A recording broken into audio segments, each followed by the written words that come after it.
Welcome to Issues That Matter. I'm Cynthia Pooler. My guest today is Scott Ritter, and Scott and I are going to have a pretty interesting conversation. We're going to talk about a number of things. So, Scott, how are you these days? I'm doing great, thanks. How are you doing? Good. This weather is just beautiful, isn't it? It is. I hope it's sustainable, but we are getting into the fall, so I'm sure that there'll Right. be some rain coming soon. But I'm enjoying it while it lasts. I hope it doesn't rain on the 28th. It better not. So, uh, the situation with the missiles targeting right into Russia, that's pretty scary. Tell us a little bit about that and tell us, are we closer to doomsday than we were before? Well, let me make it clear. You talked about the great weather we had. What did you do on Saturday? I got drunk. Well, that's fantastic. I mean, I'm happy for you. That means you were out having a good time with friends and family, correct? Yeah, And you love your friends and your family? of course. And you remember Saturday with good memories, except maybe a hangover on Sunday, Right, a big hangover. right? While you were getting drunk on Saturday, did you know that you almost died Tell me about it. and all your friends almost died? Did you know that we almost had a nuclear war on Saturday? No, I didn't. Huh. I wonder why you didn't know that, because America's is asleep at the wheel. On Friday, Joe Biden had a meeting in the White House between himself and Keir Starmer. He's the Prime Minister of Great Britain. Keir Starmer arrived in Washington, D.C. Everybody can look at the photograph carrying the red leather briefcase of His Majesty's official correspondence. And these were the documents that contain the argument that Keir Starmer and the British government were making to Joe Biden, that Joe Biden should sign off on giving Ukraine the green light to use Storm Shadow missiles, which were a British made cruise missile, and American ATACMS missiles to strike targets deep inside Russia. Um, Joe Biden was inclined to sign off on this. Had he done so, we'd be dead. I'm just laying it out there. Now, there's a reason why he didn't. On Thursday, um, Russian President Vladimir Putin made an address, spoke to the press, and he said, let's be clear. If the United States and Great Britain give Ukraine the green light to use the Storm Shadow missile or ATACMS, they will become a direct party to the conflict. And this is something that Russia cannot ignore and will have to respond to. Um, Now, apparently, everybody thought that Putin was bluffing.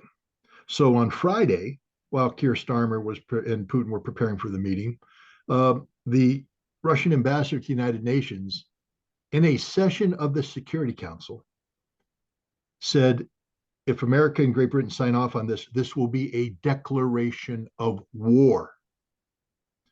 Anatoly Antonov on Friday, the Russian ambassador to the United States, made a statement that the conflict will not be limited to a Russian response to Ukraine or Europe. Russia will attack the United States. Now, still, we weren't getting the message. So apparently, there was a back channel message. Now, there's two back channels, one with the Pentagon, one with the CIA. I don't know which one was used, both. But this back channel, the message that was conveyed was of such specificity and such determination that Joe Biden was told by his national security advisor, if you sign that document, we're at war with Russia. And so Biden didn't sign it. But everybody still thinks Russia is bluffing. Joe Biden, in his heart of hearts, believes Russia is bluffing. If you saw the press conference where someone said, what do you think of Vladimir Putin's threat? He said, I don't think much of Vladimir Putin, because he's angry, because he had to step down. Had he signed that document, Russia, I believe, would have unleashed strategic weapons using conventional warheads of such destructive capacity, they might as well be nuclear, and they would have struck targets. Not only would they have eliminated Kiev as a modern nation, a modern city, they would have struck targets in the United Kingdom, NATO targets in Europe, and targets here in the United States. The exact targets that would have been struck would, you know, that's up to the Russians. I can't predict that outcome, but they would have been decisive. The United States, based upon its nuclear posture and its nuclear employment plan, would have had no choice but to employ low-yield nuclear weapons in an effort to forestall continued Russian attacks. We would have used a low-yield nuclear weapon against Russia, which would have automatically triggered a general Russian nuclear retaliation. Let me ask this though. When you say that it was low range, what was the exact phrase that you used? About the U.S. weapon, low yield. Low yield. Would that low yield weapon be more powerful than the bomb we dropped on Hiroshima and Nagasaki? No, it would be far less powerful. Okay. That's the problem. You see, to drop a weapon of this size, it becomes an attractive option in the minds of American war planners. That's why we have this. This is why Donald Trump changed our nuclear posture in 2018 and changed our nuclear employment plan, our war plans in 2020. In 2018, he greenlit the deployment of this W76-2 low-yield nuclear weapon. It was produced and it was absorbed into the American nuclear arsenal. In 2020, he changed the nuclear employment plan, which means how we will go to war. And what the strategic command said is they believe in nuclear preemption, that in a scenario where you are facing an escalation of conventional threats coming from Russia, that the United States will employ low-yield nuclear weapons preemptively, meaning that we're not waiting for Russia to use nuclear weapons. We will respond preemptively to escalate and compel the Russians to de-escalate. But see, this operates under the assumption that Russia is bluffing about its own nuclear posture. Vladimir Putin has said that any nuclear attack against Russia will automatically trigger the totality of Russia's nuclear response. There are many people in the West that say that Vladimir Putin would never do this. I'm somebody who believes that the Russians don't bluff. And thank goodness, whoever was advising Joe Biden on Friday the 13th, by the way, right, convinced him that the Russians weren't bluffing as well. I'm here to tell you it's automatic. And Cynthia, this is what people need to understand. It's out of our hands. It's automatic. Once it starts, it can't be stopped. If Joe Biden had signed that piece of paper, he signed the death warrant of the world. Billions of people would die. Hundreds of millions of Americans would have died on Saturday, the day you were getting drunk, enjoying the weather, having fun. And yet, nobody in this godforsaken country we call America is aware of this. You almost died because of the stupidity of American policy. And then the question you have to ask yourself is, what are you willing to do to make sure that you don't die? How do you change policy? And you can only change policy by changing the policymakers. We have people right now in office who have bought into a nuclear employment plan that embraces nuclear preemption. Joe Biden had a chance to change that. He opted not to. He published his own nuclear policy review in 2022. And just recently, in March, he signed off on a new nuclear employment plan that expands the potential opportunities for preemptive nuclear attack, not restricts them. So there's even more chance for the United States to say, in this scenario, we will preempt with a low-yield nuclear weapon. It's a usable nuclear weapon. You see, it's so small, it can't hurt anybody. It's just demonstrating capability. But the Russians don't operate that way. Nobody operates that way.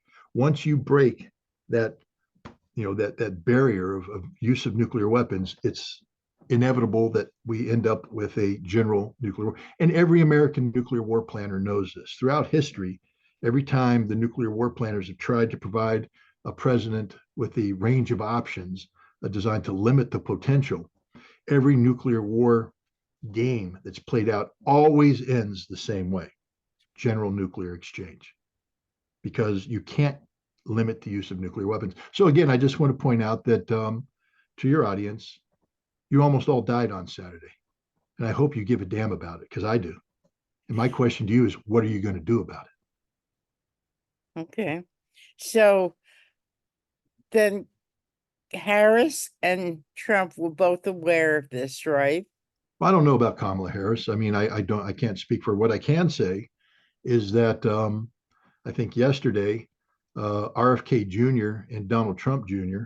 wrote an opinion piece that was published in The Hill, um, where they talked about the danger of this and the necessity of changing our attitude, talking about the need for negotiating and into this conflict with Russia, so that we begin, we get on a path of reducing the possibility of nuclear war. Now, I don't know to what extent they coordinated with Donald Trump. I do know that Donald Trump has articulated, ungracefully, but articulated nonetheless, the danger of nuclear weapons, the threat posed by nuclear weapons, and the need to avoid a nuclear war. Um, Whether or not he played a role in the writing of this op-ed, I don't know, but I am hopeful that he is aware of this op-ed and has read this op-ed. His son's name's on this op-ed. RFK Jr. is on it, who has been brought into the Trump campaign as an advisor.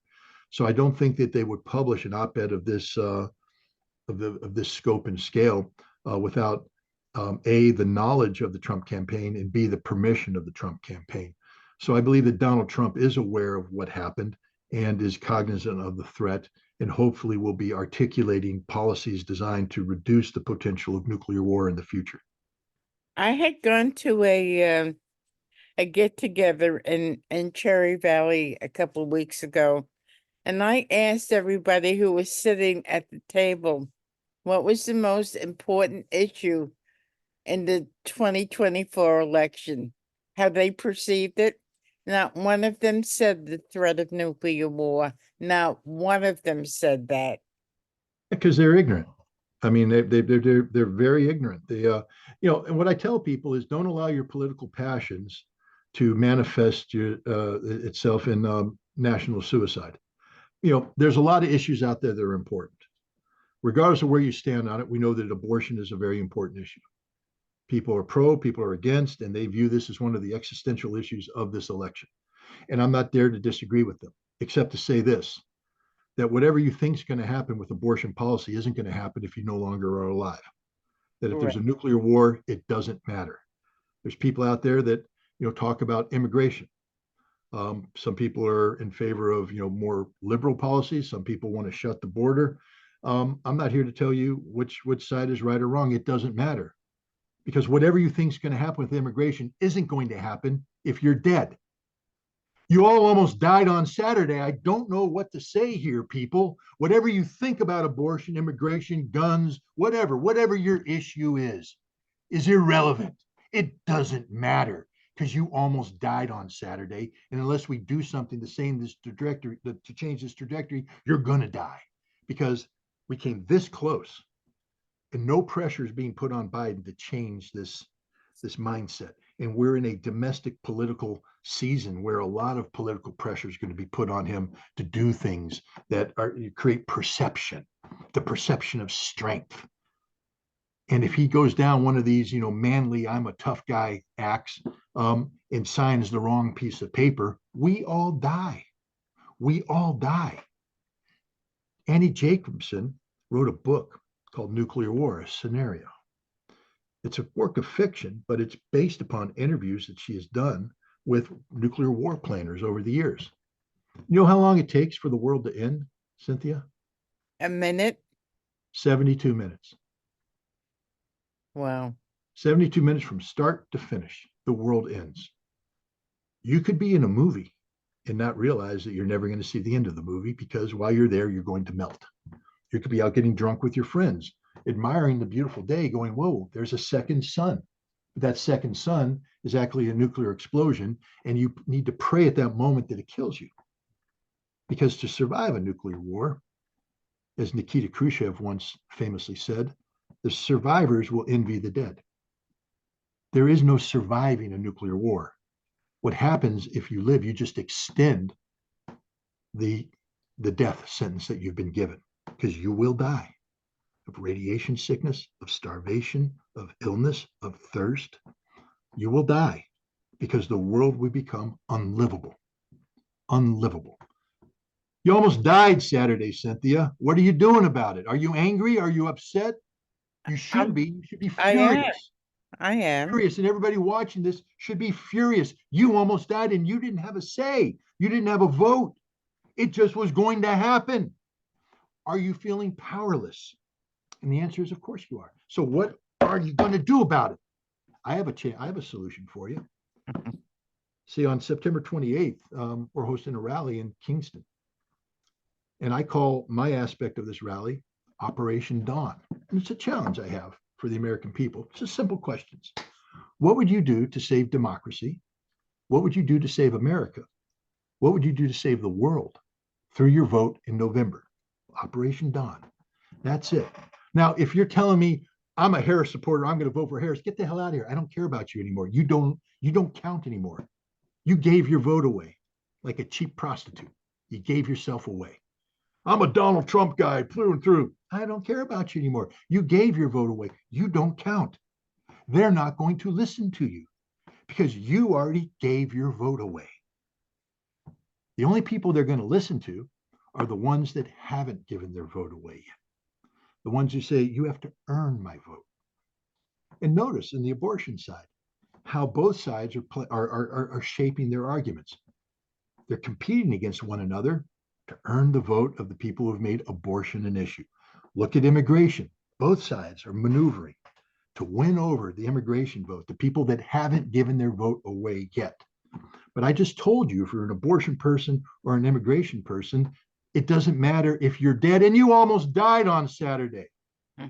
You're living on borrowed time. So why don't we make preventing nuclear war the existential issue of our time, the only issue that counts? Where does the candidate stand on making sure we don't die in a nuclear holocaust? Now, what's interesting is people say, well, no, you say, well, nobody's talking about it, Scott. Wrong, Cynthia. RFK Jr., Donald Trump Jr., just published an op-ed piece, and it's going to be something that Donald Trump is going to talk about. Now, you can say, but I don't support Trump. Fine. You want Kamala Harris to become involved in this?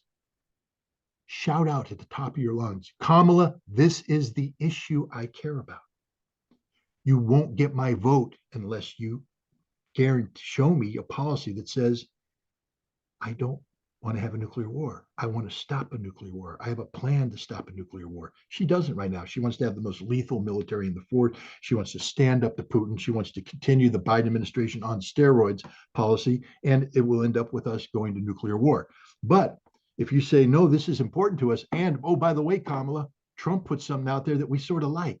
We find it attractive. He has our interest. We're not giving him our vote yet because we want him to earn it.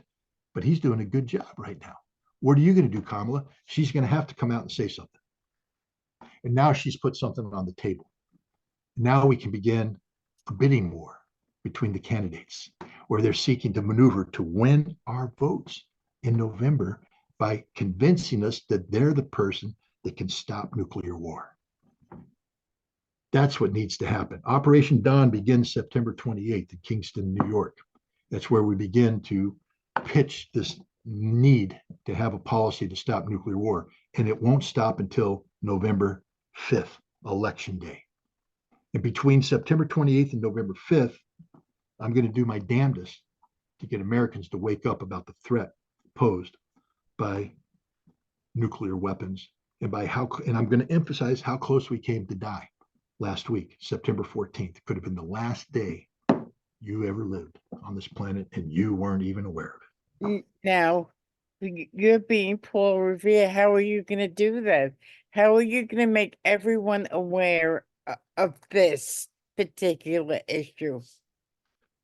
Well, I mean, again, we're going to September 28th. We hope to get people to pay attention. We've got an all-star lineup. We've got Gerald Salante. We've got Judge Andrew Napolitano. We've got Max Blumenthal, Anya Parampil. We got me. We got Roger Waters, who's going to make an appearance. And we have the strength of our arguments. We're going to spend 4 hours from 2 in the afternoon until 6 at night putting together their program that people can watch live in person. The ideal would be if you showed up in Kingston. Our fantasy is that we shut down the thruway like they did at Woodstock back in 1960. But actually, we don't want to do that because we don't want to, impede traffic. But we would love to shut down downtown Kingston. We would love to have so many people in the streets down there, and we're planning on that. We have a large screen, screen TV screens that are going to be put out there. We have a mobile truck with a giant LED screen. We'll put in an offsite area so people can watch. But people can also tune in on the internet if you can't make it to Kingston. You can have viewing parties. You want to get drunk on Saturday the 28th, Cynthia? If you can't make it to No, Kingston, get no, I'll be together there.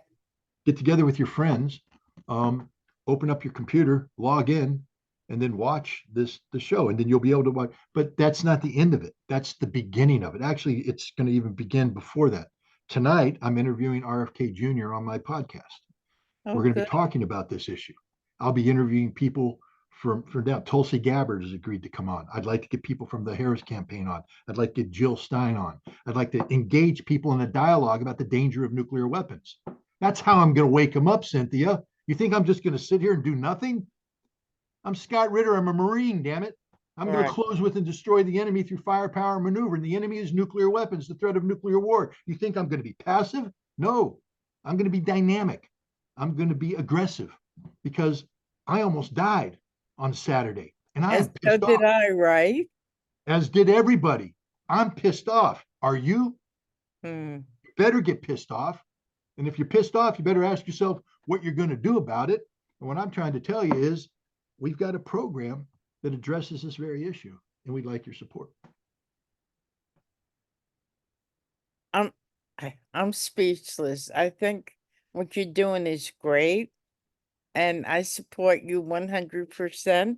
So it starts in Kingston, and it's going to be on the internet for everybody in the world to watch, right? 100%. It'll be on the internet live. And then, we're what, Gerald Salante put this together. He's been having this rally for peace for some time in Kingston. But he and I met earlier when he asked me if I want to be part of it. And I said, but I need it to be part of Operation Dawn. I want to use it as the springboard for Operation Dawn. I think the timing of it is perfect to make a push to the election. And he agreed. And then we said, well, how do we broaden this? And I came up with I call a family of podcasts. And so we have some well-known podcasters coming in, but we want others to join. You have a podcast, Cynthia. We want you to be part of the family of podcasts. We want you to help us advertise, and you are doing that here. Um, before the 28th, we'll be putting out a couple more flyers that'll have the websites down there where you can log in and watch. And then we will be taking that product and cutting it up into digestible parts and putting them out. And again, we'll be following up the family of podcasts that we encourage people to engage in discussions about the threat of nuclear weapons. And we want a nationwide dialogue about the threat of nuclear weapons.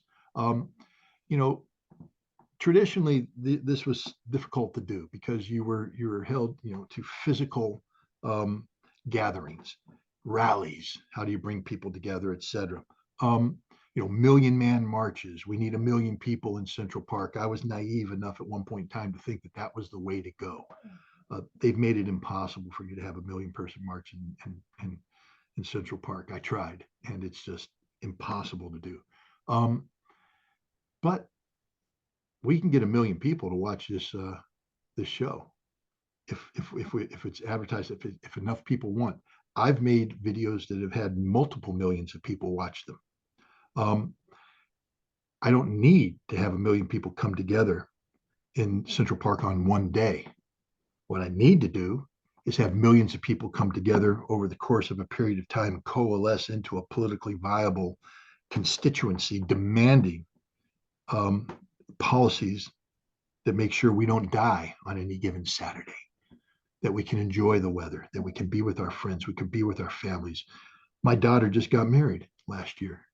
She and her husband are talking about raising a family. You know how mad I am right now that Joe Biden almost took away their ability to create a family, took away my ability to be a grandparent. You know how angry I am about that? Everybody out here should be just furious. All the things that all the dreams you have, all the aspirations you have, with one stroke of the pen, he could have ended all of that. Ended all of that for what? For Ukraine? For this insane nation with an insane leader? Are you willing to give up everything for Ukraine? Are you willing to allow your government to commit national suicide for Ukraine? That's the real question here. And people have to start answering that question. And again, I'm not going to say that I agree with everything that's in RFK Jr. and Donald Trump Jr.'s op-ed. I'll leave that up to the individual reader to say. But what I can say is there's an argument there. Come up with a better idea if you don't like it. If you're on the Harris side of things, come up with a better op-ed. Come up with your own op-ed. Put pressure on people to write that op-ed. Find people within the Harris camp that will respond to this. That's a fair question. Hey, Kamala, what are you doing about the threat of nuclear weapons? Donald Trump just had his proxies put out an op-ed. People are looking at that. People are liking that. You're going to lose votes. What are you going to do about it? And then she has to come up with something. And then Donald Trump's going to say, well, wait a minute. Kamala Harris just came up with something.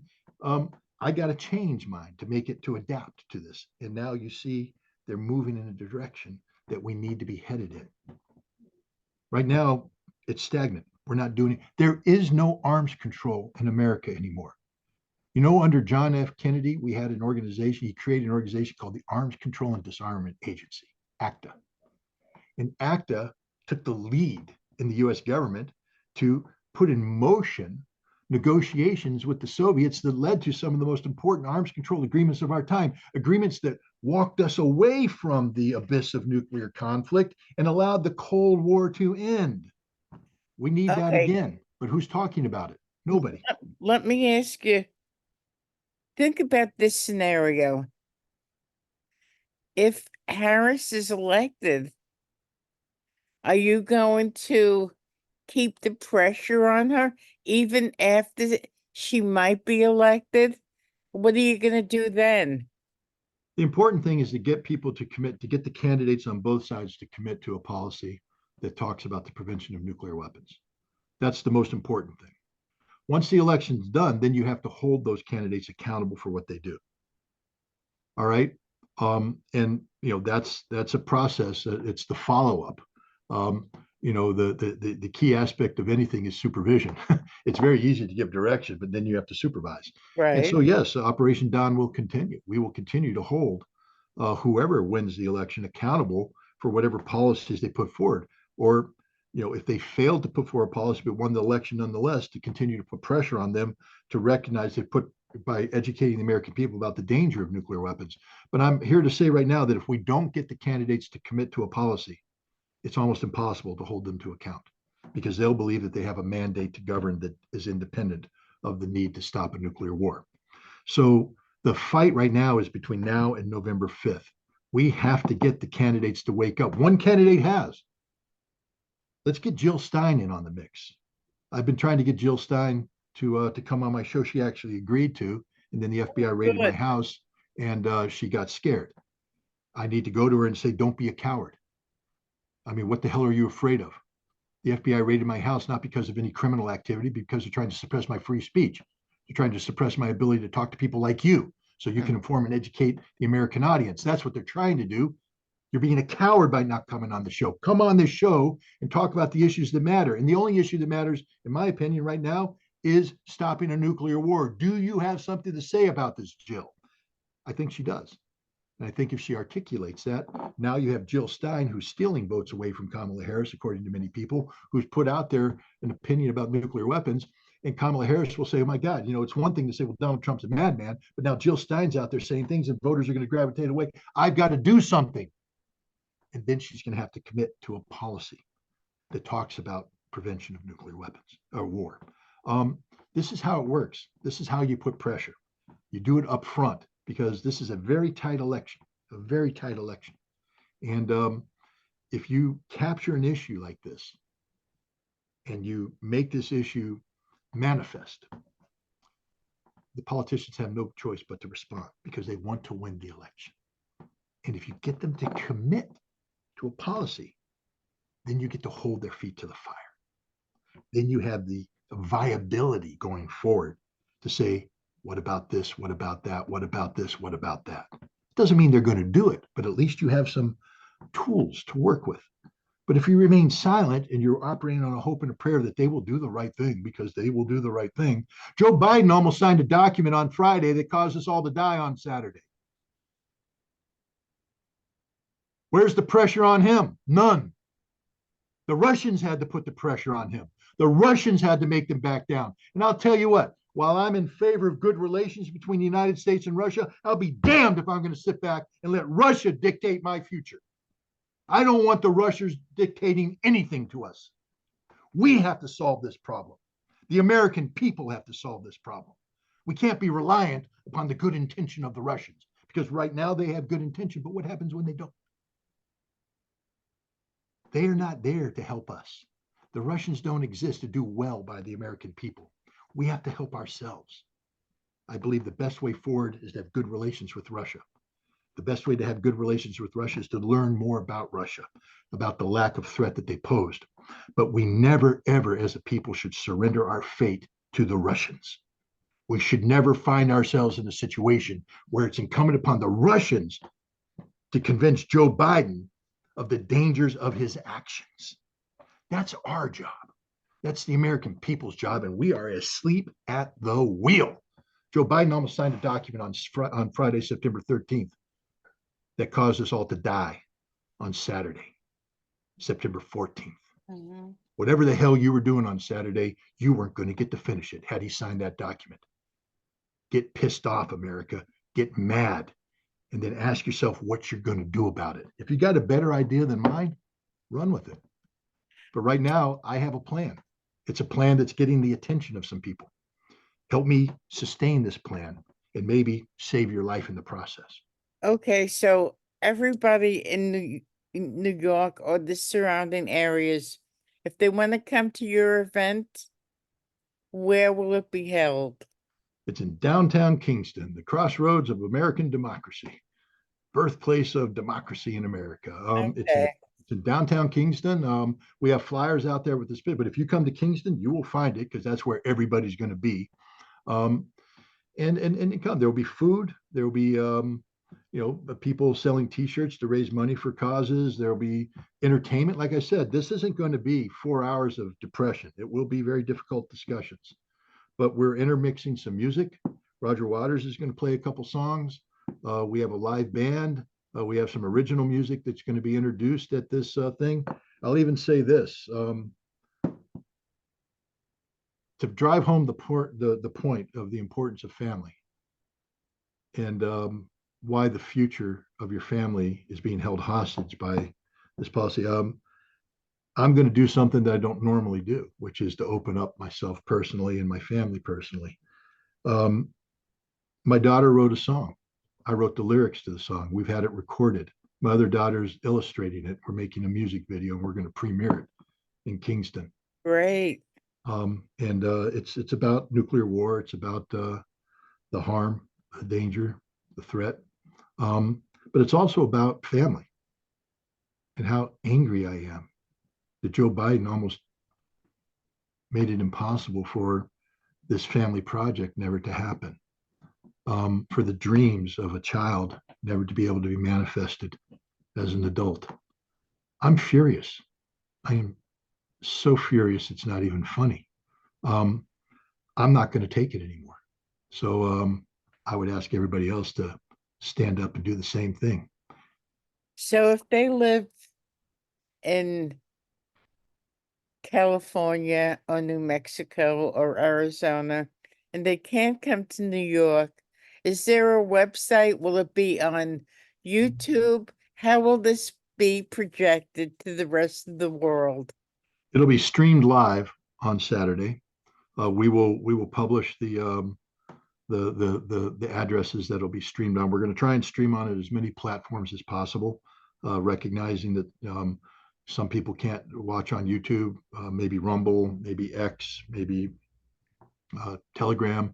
But we're going to be broadcasting on as many different platforms as possible, and we will publish the various links to these platforms so that you can watch it.